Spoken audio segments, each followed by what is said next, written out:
Hello my dear students, I am Sanjeet Kumar. Welcome to magician of mathematics. तो आज मैं आप लोगों को क्लास 10th का जो टॉपिक है वह है प्रूफ करने के लिए root two is an irrational.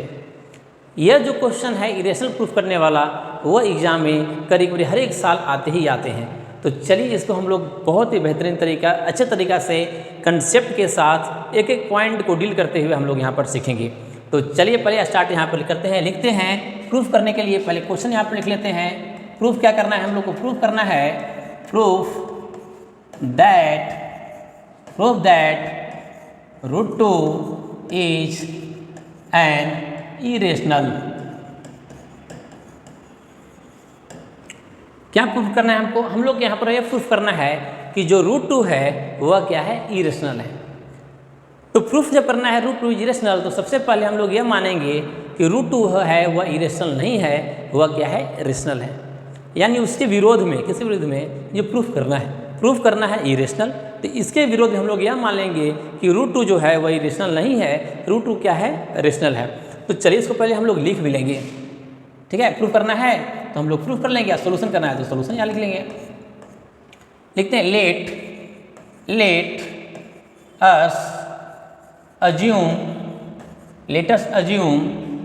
to the contrary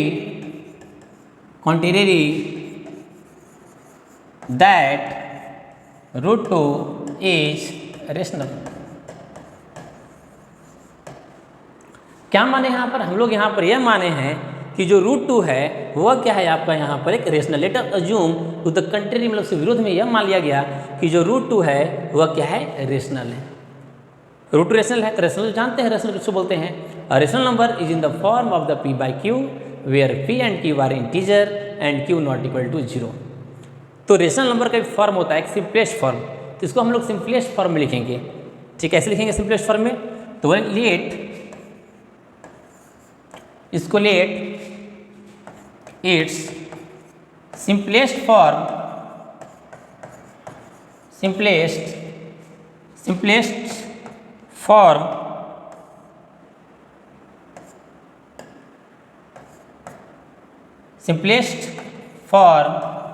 b p by q। अच्छा समझना है, इसको क्या किया गया? सिंपलेस्ट फॉर्म में लिखें।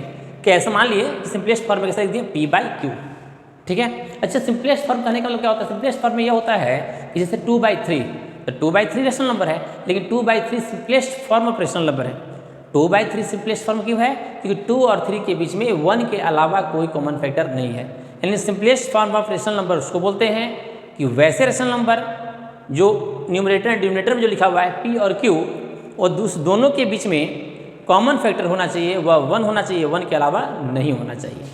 ठीक है। या वो यह बोल सकते हैं कि दोनों जो P और Q होना चाहिए वह क्या होना चाहिए? को प्राइम होना चाहिए। को प्राइम मीन्स कि 1 के अलावा दोनों के बीच में कोई कॉमन फैक्टर नहीं है। अब पूरा जो प्रूफ करते हैं लंबा चौड़ा जो लिखते हैं यहाँ पर लिखेंगे, इसका मेन कंसेप्ट जो कंट्राडिक्ट होता है वो इसी पॉइंट से होता है। याद रखिए, इसी पॉइंट से। बहुत इंपॉर्टेंट पॉइंट है, वेरी वेरी इंपॉर्टेंट। मतलब पूरे का जो कंसेप्ट निचोड़ है वह यहाँ पर इससे आता है। तो इसको अलग से अभी हम लिख रहे हैं। यही पॉइंट क्या करता है? बहुत ही इंपॉर्टेंट है, जिसको हम लोग यहाँ पर बाद में आपको बताएंगे इसका क्या इंपॉर्टेंस है। किस फॉर्म लिखे? सिंपलेस्ट फॉर्म में लिखे हैं। Simplest form of rational number P by Q. Simplest form of rational number किसको बोलते हैं? कि वैसे रेशनल नंबर जो दोनों के बीच में पी और क्यू के बीच में 1 के अलावा कोई कॉमन फैक्टर नहीं हो, या यह बोल सकते हैं कि पी और क्यू यहाँ पर क्या है? को प्राइम नंबर है। ठीक है। तो चलिए आगे अब लिखते हैं। आगे क्या है? Simplest form P by Q. तो पी और क्यू क्या है वो भी लिख देते हैं। जब मान लिया गया तो then P and Q are integers, P and Q are integers, P and Q are integers having no common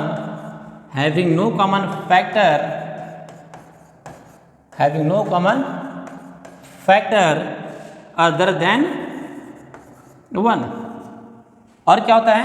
and जो डिनोमिनेटर हो कभी 0 के बराबर नहीं होना चाहिए, and Q not equal to 0। तो यहाँ तक तो आपको मेरे अंदर समझ में पूरे अच्छी तरीके से आ ही गया होगा।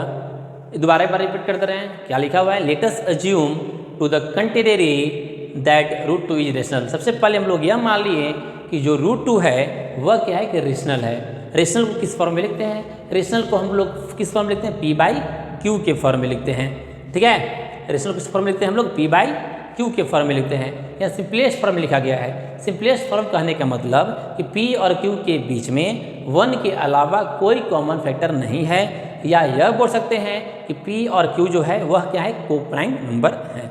क्लियर, यहाँ तक अभी हम लोग यहाँ पर लिखे हैं, तो यहाँ तक तो आपको अच्छी तरीके से समझ में आ ही गया होगा। क्लियर, अब देखिए यहाँ पर तो अगर रूट 2 को क्या लिखा गया है, रूट 2 को यहाँ पर लिखा गया है। यहाँ पर जो रूट 2 है वह किसको लिखा गया, किस फॉर्म में है, p/q के फॉर्म में।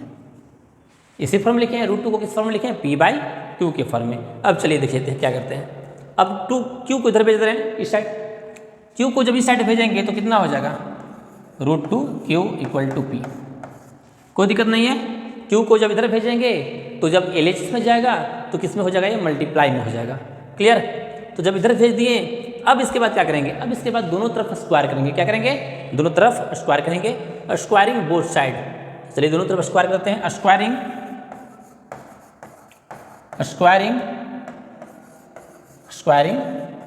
Both sides.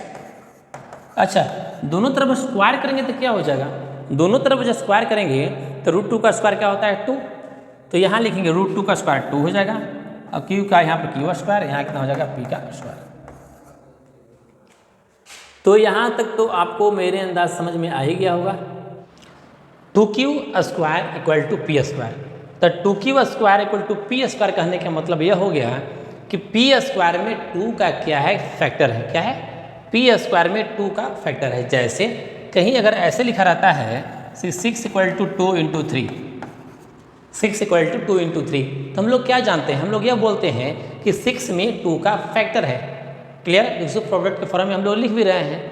तो अगर 2q² = p स्क्वायर है, तो हम लोग यह बोल सकते हैं यहाँ पर कि p स्क्वायर में 2 का क्या है, फैक्टर है। तो p स्क्वायर में 2 का फैक्टर है। इसका कहने का मतलब यहाँ पर यह हो गया कि जो p स्क्वायर जो नंबर है वह 2 से क्या है, पूरा डिविजिबल है। तो हम लोग यहाँ पर यह भी लिख सकते हैं कि जो 2 है वह p स्क्वायर को क्या करता है, पूरा डिवाइड यहाँ पर कर देता है। क्लियर, तो यहाँ पर चलिए लिख लेते हैं, क्या लिख लेते हैं कि 2 divides p square, 2 divides p square. तो एक थ्योरम यहाँ पर यह भी है कि जैसे देखिए कोई नंबर 2 है, अगर 2 स्क्वायर को डिवाइड अगर करता है, 2 स्क्वायर मतलब 4 डिवाइड करता ही है। जो 2 अगर 2 स्क्वायर को डिवाइड करेगा तो 2 जो है वो p मतलब 2 को भी डिवाइड करेगा। तो दिख रहा है यहाँ पर बात भी सही है कि 2 अगर 2 स्क्वायर को डिवाइड करता है तो 2 जो है वह खुद 2 को मतलब स्क्वायर हटा देंगे, उस नंबर को भी क्या करेगा, डिवाइड यहाँ पर करेगा। तो इससे हम लोग यहाँ पर यह बोल सकते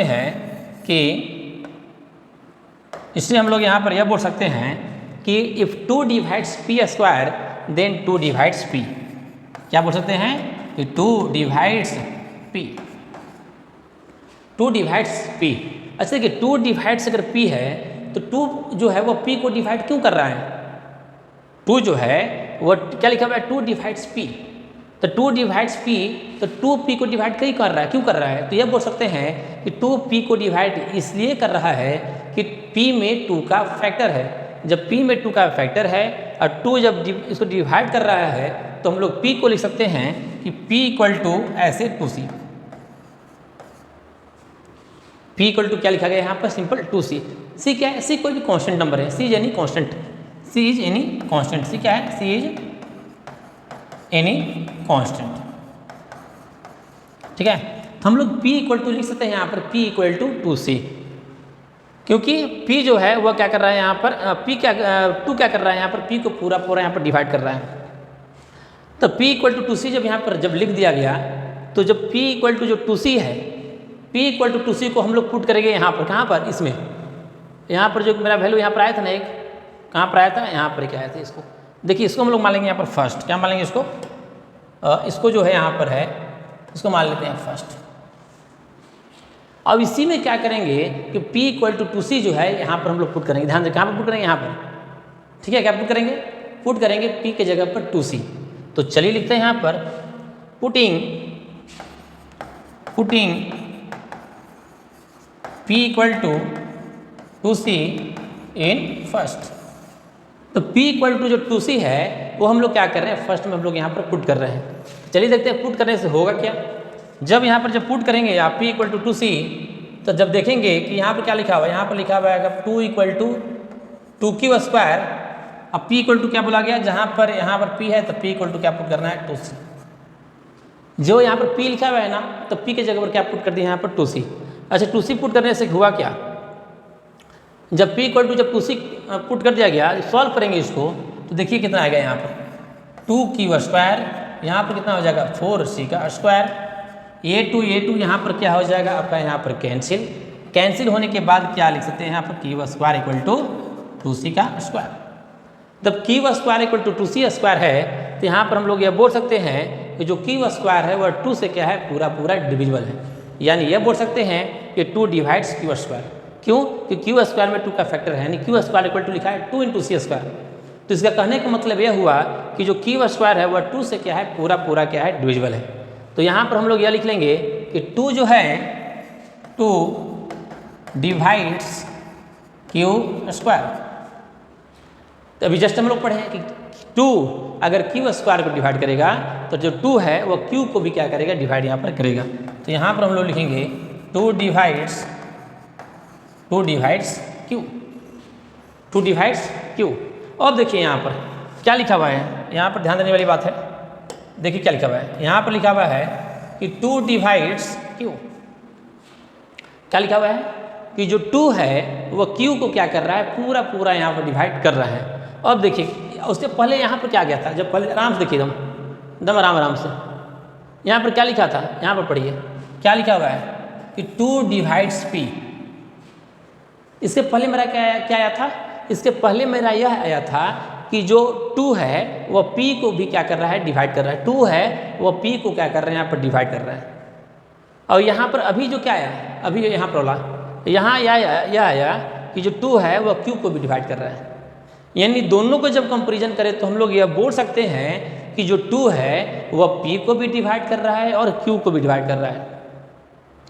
तो 2 जब P और Q दोनों को जब डिवाइड कर रहा है तो हम लोग यह बोलेंगे कि P में 2 का फैक्टर है और Q में भी 2 का फैक्टर है। यानी जो पूरा दोनों को जब मिलाएंगे तो यह बोल सकते हैं कि P और Q में दोनों के बीच में जो कॉमन फैक्टर जो आया वह कितना आया, 2 आया। कितना आया, 2। कितना आया, 2 क्यों आया, समझ आ गया होगा आपको, यहाँ पर समझ में आ गया होगा कि P और Q के बीच में 2 कॉमन फैक्टर क्यों है, यह आपको तो पूरा अच्छी तरीके से समझ में आ गया होगा। क्योंकि 2 जो है P को भी डिवाइड कर रहा है, 2 Q को भी डिवाइड कर रहा है। तो 2 as a common factor between P and Q, so we say that 2 is the common factor of the P and Q। Clear.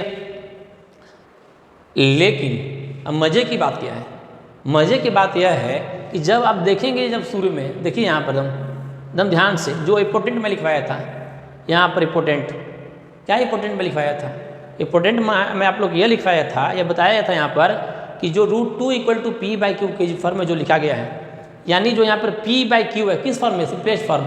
Simplest form मतलब हम यहाँ पर यही बात आपको बोले थे कि दोनों के बीच में no common factor other than 1। क्या बोला गया था कि √2 = जो P/Q लिख रहे हैं तो P और Q के बीच में जो कॉमन फैक्टर है वह 1 के अलावा कोई नंबर नहीं है, सिर्फ 1 है। क्या है, no common factor other than 1 के अलावा कोई कॉमन फैक्टर नहीं है। लेकिन जब लास्ट में जब देखेंगे यहाँ पर तो क्या आया कि 2 जो आया कॉमन फैक्टर आ गया, आया ना, कि 2 P को भी डिवाइड कर रहा है, 2 P को भी डिवाइड कर रहा है और 2 Q को भी डिवाइड कर रहा है। यानी P और Q के बीच में जो कॉमन फैक्टर कितना आ गया, 2 भी आ गया। तो यही मेरा क्या हो गया, कंट्राडिक्शन हो गया। कंट्राडिक्शन क्यों हुआ, कंट्राडिक्शन यह इसलिए हुआ कि स्टार्टिंग में शुरू में हम लोग यह मान लिए थे कि √2 क्या है, एक रेशनल है और रेशनल को किस फॉर्म में लिखते हैं, P/Q के फॉर्म में लिखने के बाद हम सॉल्व किए थे। यही मेरा क्या हुआ, इसी कंट्राडिक्शन के कारण मेरा जो यहाँ पर लास्ट में आंसर जो आ रहा है कि 2 भी इसका कॉमन फैक्टर है, ये कंट्राडिक्शन मेरा इसलिए आ रहा है कि शुरू में हम लोग यह मान लिए थे कि √2 क्या है, एक रेशनल है। तो माना गया एजम्पशन, शुरू में जो माना गया एजम्पशन था वो एजम्पशन मेरा क्या था, रॉन्ग था, वह गलत था, वह सही नहीं था। क्लियर। इसलिए फाइनली हम लोग यह बोलेंगे कि रूट टू क्या है, आपका एक इरेशनल है, root two irrational. P and Q दोनों को डिवाइड कर रहा है, इसलिए हम लोग यहाँ पर लिख सकते हैं दस two is a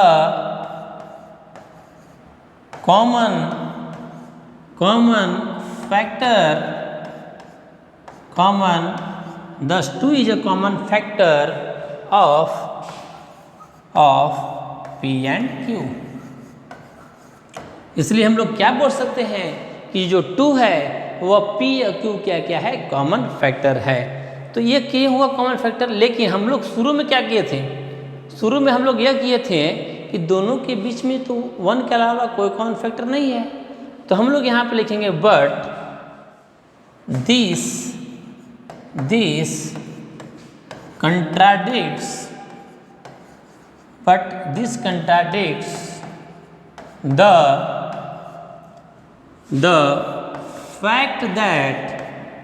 fact that P and Q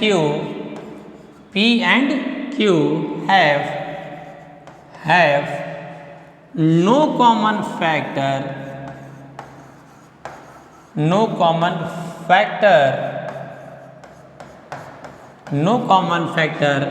other than 1,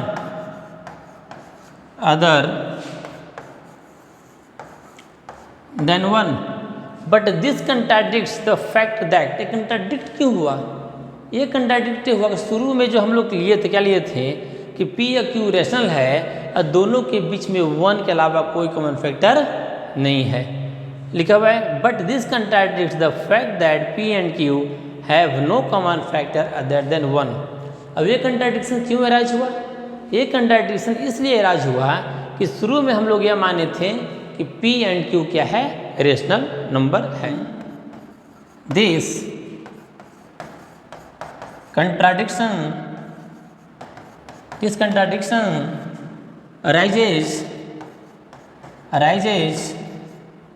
by, this contradiction arises by assuming that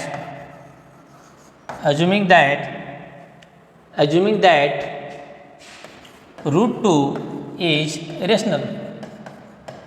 एक कंट्राडिक्शन हम लोग क्यों अराइज हुआ, इसलिए हुआ कि रूट 2 को क्या मान लिए थे हम लोग, रूट 2 इज रेशनल।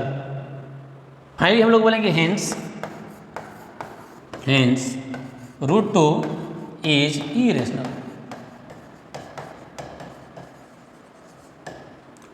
क्लियर। तो पूरा सारांश एक बार मैं बोल दे रहा हूँ। पूरे सारांश में बस यह था कि शुरू में क्या किए थे हम लोग, यह मान लिए थे कि रूट 2 क्या एक रेशनल है, रूट 2 एक रेशनल है, तो रेशनल नंबर को P बाई Q के फॉर्म में हम लोग लिख सकते हैं।